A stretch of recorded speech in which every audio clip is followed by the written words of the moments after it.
त्यांनी घोषणा केली की कमळ फुलणार, पण त्याचा देठ चिखलामधून बाहेर आलेला आहे ते त्यांना कुठे माहिती आहे। युतीचा धर्म शिंदे साहेब पाळतात।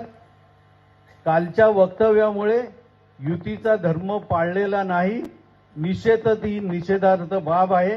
2015 साली निवडणूक झाली तेव्हा एकाच्या 11 करताना त्यांना दम लागला होता, त्यांच्या नाकात दम आला होता आणि शिंदे साहेबांच्या शिवसेनेच्या मुळे त्यांचे 2 आकडी 11 नगरसेवक आले होते।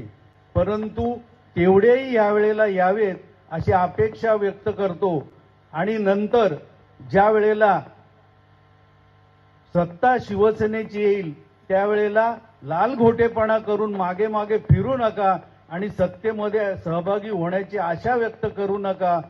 दुसरं एक असं की आशा वल्गना केल्यानंतर, आव्हान दिल्यानंतर ते शिवसेना नेहमीच त्याच तोषामध्ये, त्याच जोरामध्ये त्याचा प्रतिकार करत असते। तो या निवडणुकीमध्ये निश्चितपणे आपल्याला प्रत्यय येईल। अशा ज्या घोषणा करणारे आहेत त्यांच्या त्या घोषणा हवेतच विरतील। निश्चितपणे जे आव्हान दिलेलं आहे ते आम्ही स्वीकारलंय।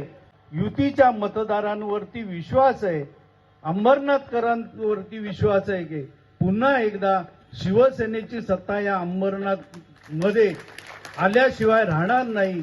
याचा वल्गना करणाऱ्यांनी हा इशारा समजावा। कोर कमिटीच्या पंखाखालून घोषणा न करता अरे सरळ मैदानात या आणि आव्हान करा, आम्ही ते स्वीकारलंय।